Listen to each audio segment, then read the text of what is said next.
but he's a dangerous survivor.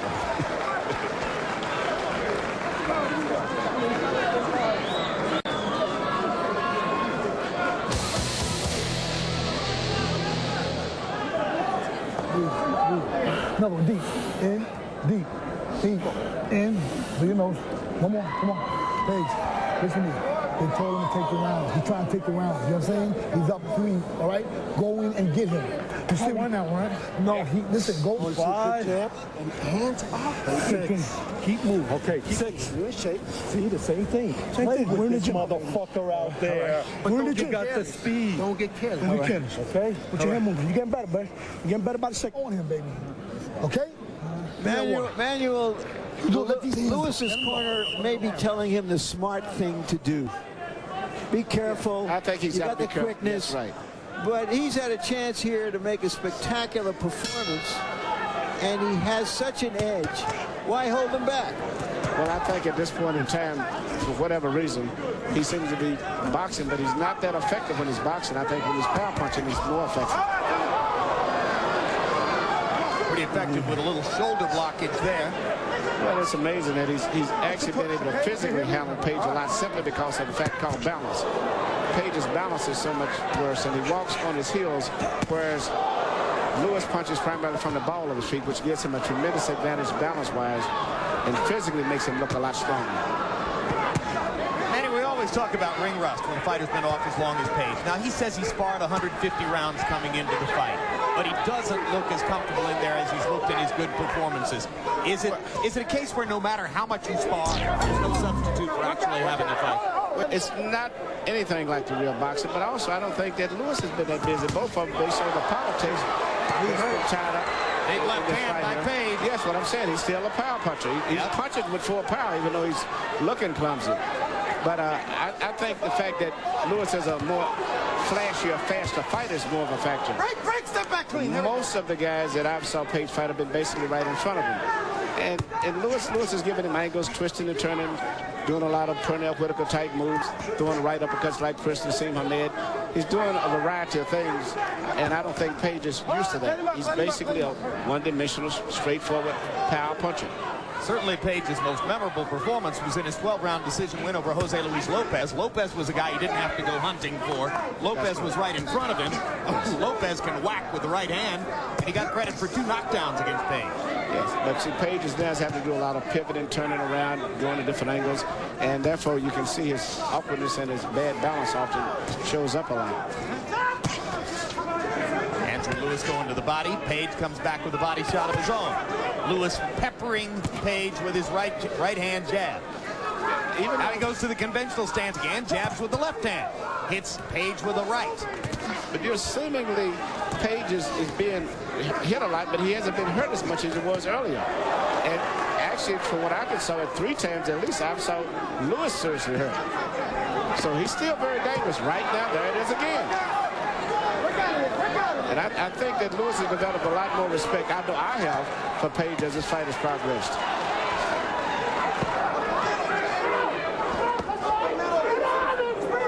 Page tactically outgunned early, showing heart. Tremendous right hook, right uppercut. Lewis again with the right uppercut. See, the thing with, although Lewis was blocking all those punches, he was in such a position that it was very easy for him to come back with a counter punch. Right hook for Lewis out of the southpaw. Back with a straight left hand. A terrific last 30 seconds of the round for Andrew Six-Hedge Lewis, who continues to pile up points on the scorecard against James Page. Still to come, 126-pound main event, Guti Espadas, the only natural-born son of a boxing champion ever to himself win a championship. Imagine that stat. In the whole history of the sport, he's the only natural-born son of a titleist ever to have himself won a title. And especially in today's time when it seems like every father has got his son boxing. It's amazing. Listen, when he throws his right, he's looking to throw his hook. Here's that Page left hand. That's his money punch, but he's landed it 3 or 4 times square on Lewis. Lewis might have blinked a little bit, but he kept on coming. I like that combo. Right hook, right uppercut. He's got a lot of weapons.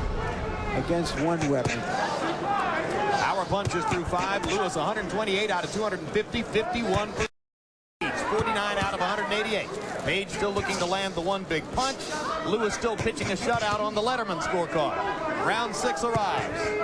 Well, both guys have shown that they can take a good punch. And I think both guys have shown that they want to win this fight badly also. Andrew Lewis told us yesterday, I'm hungry, I'm deadly. You know what I mean? We said, yes, we know what you mean. He said, you know what I mean? I said, yes, we know what you mean.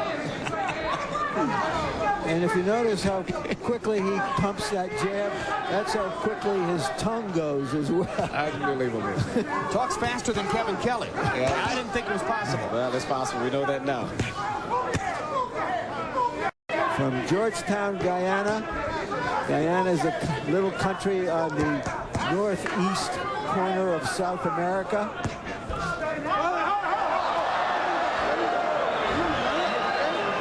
I think at this point in time, Lewis has developed a lot of respect now for Page, even though he's beaten him. And he's right now a little bit more cautious to some degree himself. Rolls Page into the ropes and sets him up for a sucker right hand. Just missed the clean shot that might have put Page in big trouble once again. He's fighting a good fight by just using his jab and trying to get Page to relax and maybe landing a sneak punch after getting him to relax. Whereas before, every punch was a knockout punch and Page was anticipated. His body was tense. Now he's trying to relax him a little bit. Plus, he's got to slow down so he doesn't burn himself out. Watching referee Kenny Bayless in there, Emmanuel, reminds us that the Nevada State Athletic Commission has lost 3 veteran referees within the past couple of years. Retirements by Mills Lane and now Richard Steele. The unfortunate suicide of Mitch Halprin. Has the landscape here changed with considerably less experienced referees doing big fights? I think so, but I think the new guys are doing fairly good for the most part. And I've been very impressed with Kenny. Yeah, I think Kenny has a great potential. He's got certainly a lot of athletic talent, which referees need in this day and age. Yeah, oh yes. And this has turned out to be a good fight, and he's let it be a good fight too, but not coming in excessively interfering with the fighters. Lewis still banging away. Page still taking many more punches than he's able to land. Page still waiting and trying to land one big shot. And Page still dangerous. Definitely. I think he's more dangerous theoretically than actually, Emmanuel.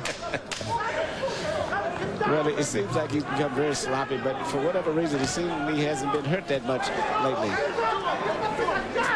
Left eye beginning to swell just a little bit on James Page.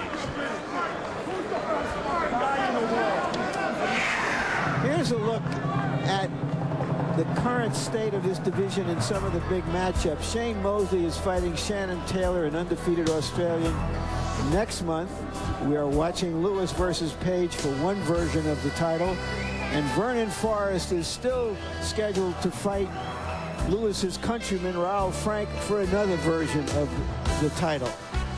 We haven't included Oscar De La Hoya's fight against Arturo Gatti in this picture because De La Hoya has already stated that that will be his last fight as a welterweight, moving up to junior middleweight. Box. Hands up. Box, right?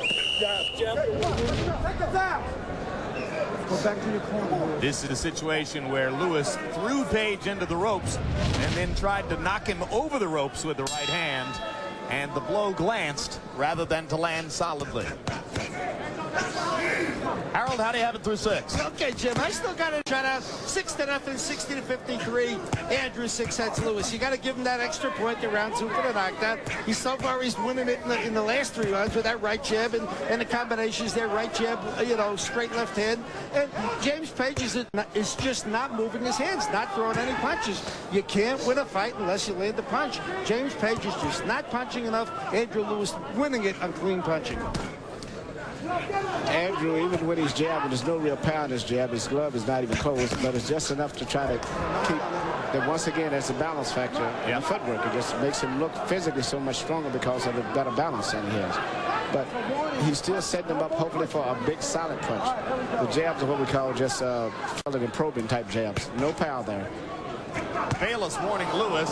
That was it. The punch he didn't see. He was looking, watching out for the jab, picking the jab, and then a right. And That was a right hook. right hook off of the jab. Brilliant.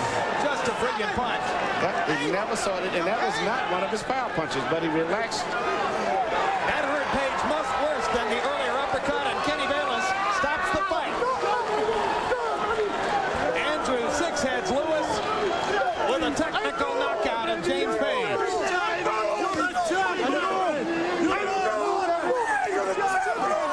Well, the punch you don't see, right? The punch you don't see is the one that hurts you. He was so preoccupied with that little paw and jab, and all of a sudden, it was an explosion on the left side of his head that he never even knew about. From the same hand that was doing the jabbing. Six-Heads has impressive punching power. And I thought he fought a good fight. He made great adjustments once he realized that Page was able to absorb his punches. And he changed up and just boxed a little bit, did different things. And he took some pretty good whacks himself. So you have a new title holder in the welterweight division. And for the first time in the history of the tiny nation of Guyana, Guyana produces a world professional titleist in boxing. And a personality who could attract a following, because this guy is engaging. He talks a mile a minute. He's an unusual dude, to say the least. I mean, the nickname enough. The nickname alone, Six-Heads Lewis. It's like 6 mouths speaking at the same time, too. It's unbelievable. I've heard a lot of people speak fast. Kelly, my daughter Savette, speaks very fast. And you speak pretty fast sometimes when we're not on camera. But compared to this man, you're a slow motion. Right. Watch the right hook again, Emmanuel. Perfect land, right on the temple. And the punch he didn't see once again. I mean, he was preoccupied with trying to deal with that paw and jab. And of course, the accumulation of punishment from the early rounds also a factor. Yes, it was. And, you know, but still, both guys was really determined. And I think that right now in Lewis, we have a strong contender right now in that weight mix-up that's right there with Shane Mosley. Look at him straight in the eye, and it's a serious challenge. Let me ask you something. Larry pointed out that Oscar De La Hoya prepares to move up to 154 pounds as you look at the new titleist celebrating in the ring. If Mosley's staying at 147, if Trinidad's going up to 160 to fight middleweights, why is De La Hoya going to 154? What business is he looking for there? You know, a lot of things that Oscar do, we can't understand, but maybe he is having trouble making the weight. But regardless of what weight they're going into, all of these new champions are quality champions. Morales, much better known. Espadas 1 inch taller, and Morales is rangier, certainly it was.